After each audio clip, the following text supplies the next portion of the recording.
This is He Knows Everything, bringing you that heat and far. Let's talk about it, man. See, this is what I was talking about when I said they give different rules for LeBron James. Why is LeBron James getting a situation where LeBron James is able to come back after one game suspension and drop 39 points, have 5 assists, 6 rebounds, and we all sit here and glamorize this thing? And you want to know why? You want me to explain this to you guys? You want me to give you guys an understanding of why this happens the way it does? It's because the NBA plays by a Lagoon La Reffing La Rule. Let me say it again. They play by a Lagoon La Reffing La Rule. The same rules don't apply for LeBron James. The same rules don't apply for LaFraudulent. As you see, Isaiah Stewart is still suspended. It's a things that make you say, It's a things that make you say, He's still suspended. And the reason for that is because their justifications, their rationale, their mindset behind it is, oh, he deserves it. He's the one that started it with LeBron James. He's the one that had that issue with LeBron James. So because he had that issue with LeBron James and he started it with LeBron James, he deserves the fate that he put himself in. That's not how you got to see basketball. You got to see basketball for what it quintessentially is.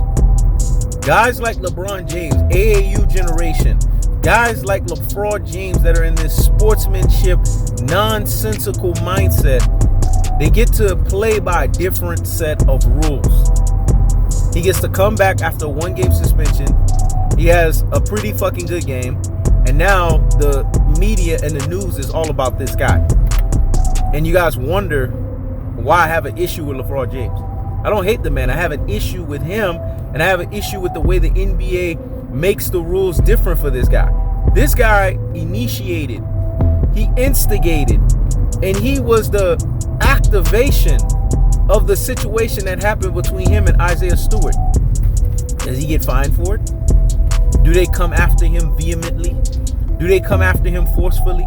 Do they come at him tactfully? Do they come at him with basically what we would say throwing the NBA book? No, they don't come at him. You want to know why? Because Adam Silver lacks a spine, man. He's spineless. This man has no backbone. I've said this before, and I will unquestionably and without fail say it again. Adam Silver lacks a backbone. There is no backbone in this guy. Because when you think of Adam Silver, you think of the precarious situation that Adam Silver always finds himself in.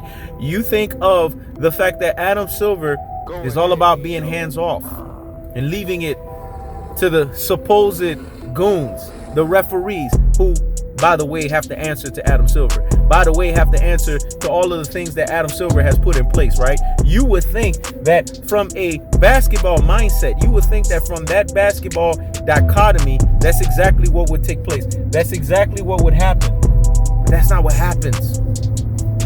Honestly, that's not what takes place. And from an understanding and a mindset of how things work and operate, it's just not the reality of how things operate in the NBA. LeBron James gets to come back, gives you exploits, but Isaiah Thomas gets to sit on the shelf. This right here tells you there's a flagrant problem when we know the initiator, we know the instigator, and we know the guy who created the situation in of himself is LeBron James. Why do you get to gloat? Why do you get to celebrate? Why do you sit here and you get to basically be happy and prostrate yourself and maneuver yourself around the fact that you did the stuff that you did?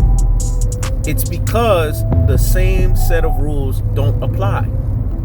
See, this guy right here is a La Puppet.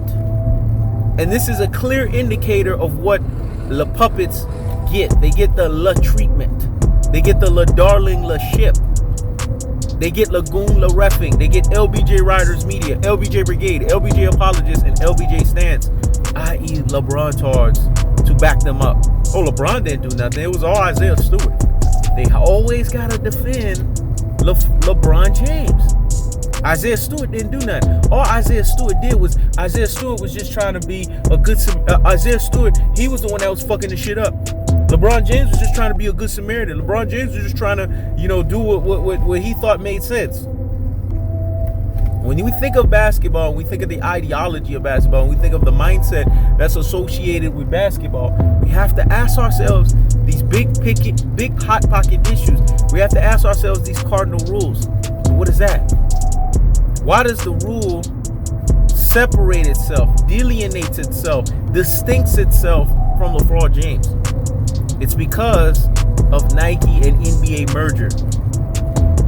You see why Nike was able to give this guy that brings them in annually $600 million a year a lifetime contract. I'm going to tell you guys something right now. Kobe Bryant has had years where he's brought in more annually than LeBron James. Kobe Bryant's shoes have been more successful than LeBron James' shoes have been. Kobe Bryant has meant more to the Nike brand than LeBron James has meant. The only reason why Kobe and Nike had the strain that they had was because Kobe was going to develop his own shoe line, the Mamba brand. And that in of itself was going to give Nike fucking problems. Because now it wouldn't have been about Nike. Because Kobe was basically creating the Mamba brand so that basketball players, athletes, all alike, can have their own stake and ownership in how they push their product out. It could be their vision. That was the vision of the Mamba shoe. That was the vision of the Mamba brand.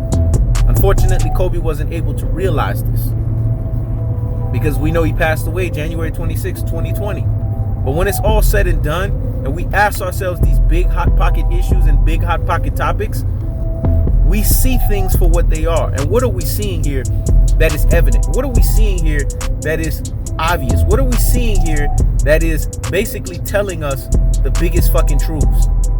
That when it's all said and motherfucking done, that the biggest picture, the biggest issue, and the biggest scenario and the biggest situation is as simple as this.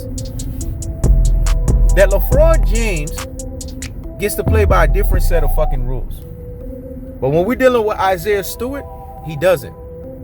It's a things that make you say, It's a things that make you say, But in its most cold-hearted, unadulterated, and cutthroat true-teller fashion, it tells you guys what He Knows Everything's been telling you guys from day one. This is why he can't get behind LeBron James.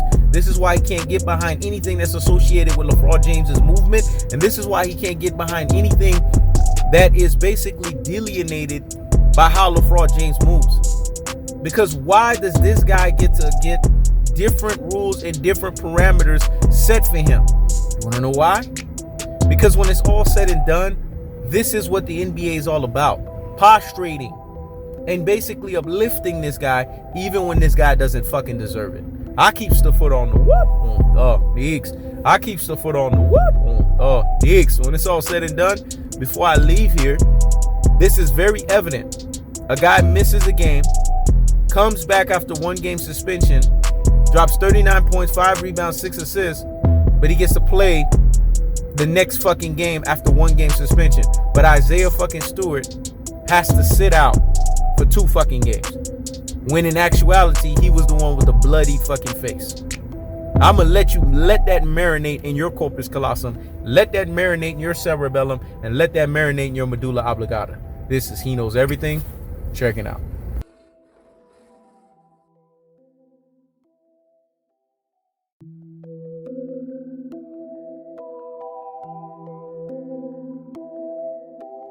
Go ahead, He Knows.